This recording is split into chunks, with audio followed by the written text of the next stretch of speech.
Hello everyone, Manithral here. Welcome to the weekly update video for RuneScape 3. Now this week we actually have another little announcement too, and we shall start out with that, and it is the Double XP Live from November 6th to the 16th. And for those who are unfamiliar with exactly what happens is, you have a total of 48 hours, which you can use at whatever pace you pretty much want, but you only get double XP for a grand total of up to 48 hours worth of playtime. So you don't have to use it all in one sitting, and you can, milk it out over, a week. So keep in mind, archaeology will be available for this time around. So those who want to maybe grind through archaeology to get that out of the way, now's going to be your time to do so. Otherwise, the Halloween event starts today. So head on over to Jernor Manor to help Death, Famine, and Pestilence and Muncher ensure that Halloween goes off without a hitch.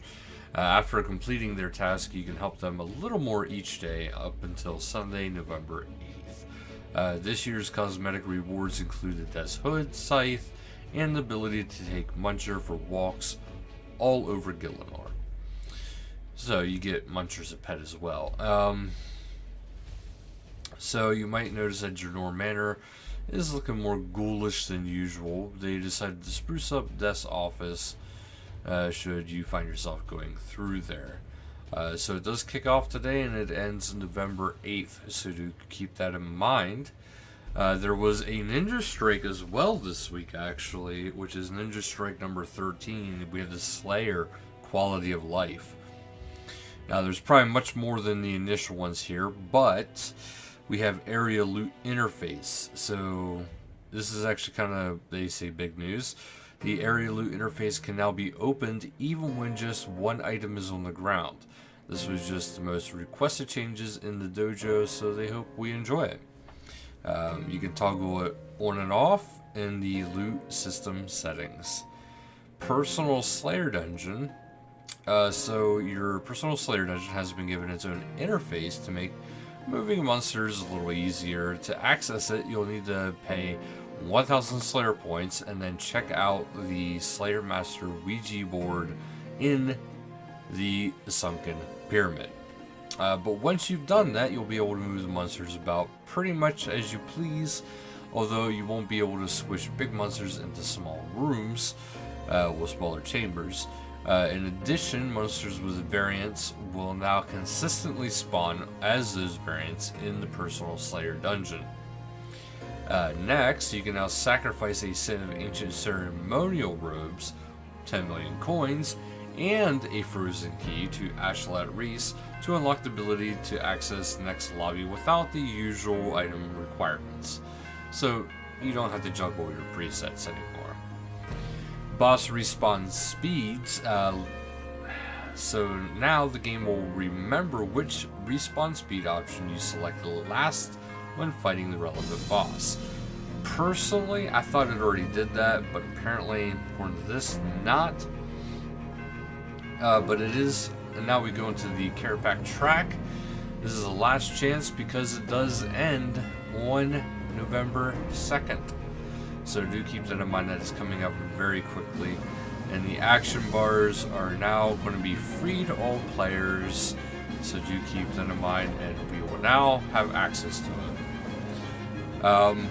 Now there is actually some things that people were wondering, so I am actually going to try to log in here kind of behind the scenes, because some people were wondering if you get your rune coins back. Well, I am one of those people who bought the action bars, so I'm kind of curious myself. It's not really a big deal to me either way, but I am curious to see and hopefully get an answer from you guys. However, for community-wise, the live streams this week is Tuesday, October 27th at 1600 game time, Northern Art and Audio Showcase, and Wednesday, October 28th at 1600 game time, Halloween Let's Play. Steam Showcase, we have Screenshot Gallery. We have some really nice pictures from different things with the eclipse, regular day, and Ashdale by night. And there, for the creative corner, they have a person by the name of Goodies who actually created a artist rendition of their character in RS. And don't forget, if you are new to RuneScape, there is a video by Silenced, and it's why you should play RuneScape 3 on Steam. And it's actually, I would rather play it on Steam as well. Just sometimes you get used to old habits. Community featured forum thread. So the featured forum thread is a call to welcome new players. By Casual Sloth. So thank you very much, Casual Sloth, for your dedication to helping people out. And don't forget, the Pink Skirts event is going on. Now we're going to head on over and see. I was going to say, we'll see if it's logged in. But we'll get through the patch notes and then I'll go over to that. So we got the Personal Slayer Dungeon, which is this is Ninja Strike 13 for patch notes. So of course you get the access to Ouija board for 1k Slayer points. Using it within the Sunken Pyramid will allow you to customize the placement of the creatures you want. Creatures can be moved freely, but keep in mind the room space per size of the monster. Monsters with multiple variants will now consistently spawn as those variants, like prior mentioned.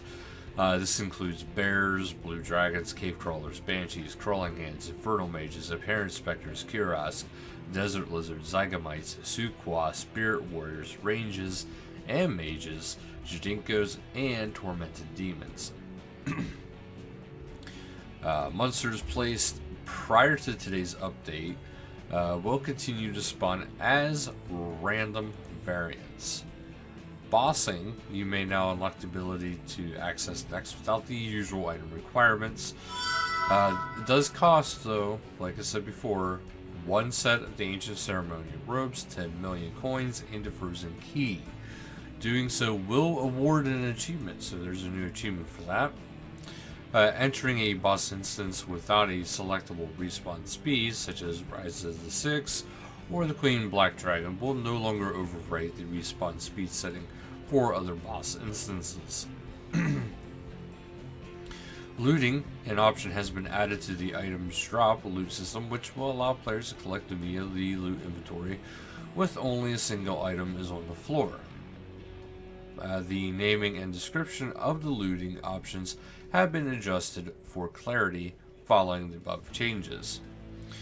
The Eyes of Glofrey now appear the Grand Tree and timeline in line with the quest requirements. The Curse of Zeros, General Shadow, and Hope Spear will now appear after Desert Treasure in the timeline sort, because all three require the Ring of Visibility. The Nadir Fremennik Saga now appears after Ritual Majoret in the timeline sort, in line with the recommended completion order. The weighting of the Pathfinder category in the timeline sort has been adjusted to give slightly better prominence to an area and reworked quests to reduce travel when following the sequence.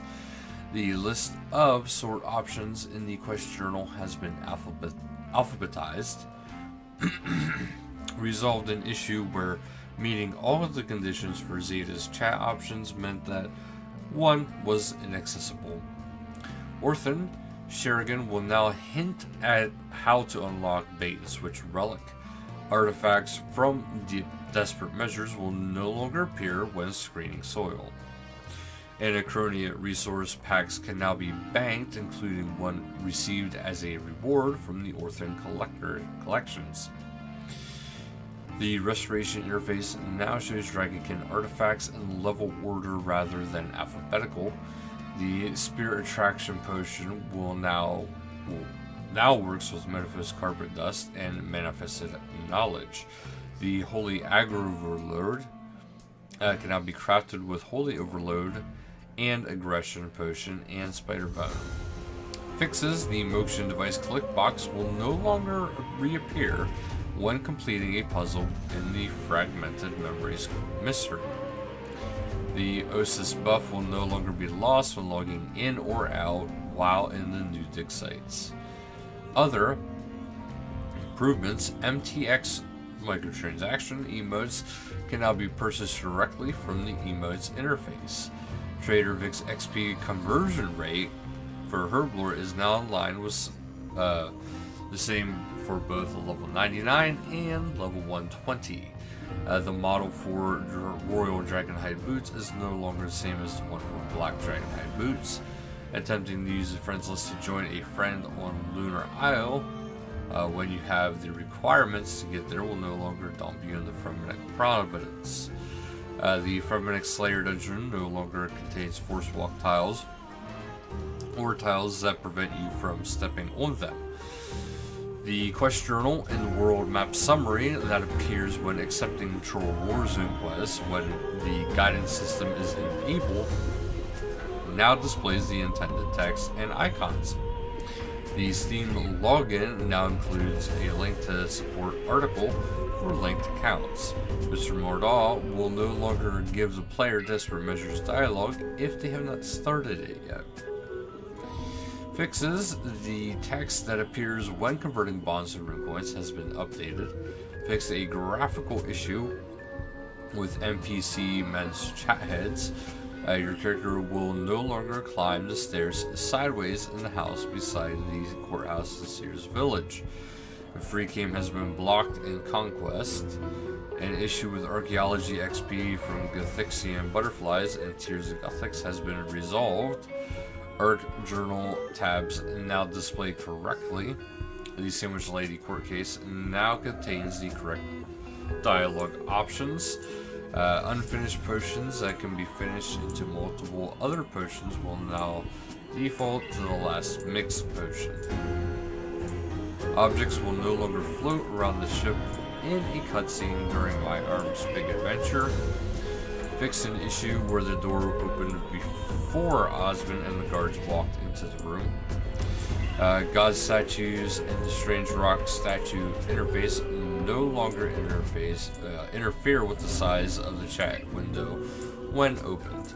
It is no longer possible to see through the Armando Warpriest body when performing animations. The crab hat no longer fixes the camera to the ground. Fix a disconnect issue that occurred when watering the dying roses during the Perils of Ice Mountain. Fence posts in Janor Village are no longer transparent.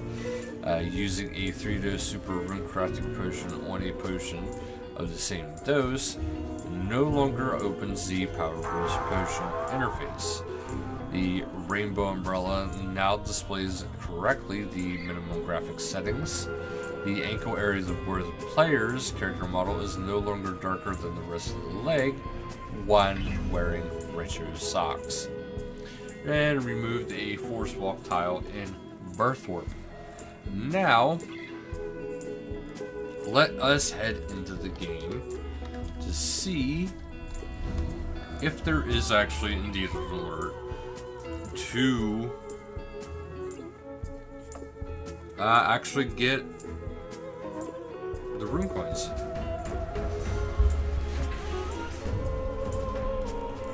Because technically speaking, the rune coins should be usually they refund stuff like that, but it's not always a guarantee that they actually will, because I mean, essentially we got it early. So for those of you who might be annoyed, keep in mind, yeah, there was no refund of the rune coins. So that's something to keep in mind. Personally, I'm not too surprised because, well, it's just rune coins. They're actually very easy to get if you really want to. But we did get essentially early access to all the action bars. So kind of keep that in mind. But that'll actually do it for today's video. So thank you guys so much for watching. Until next time, later guys.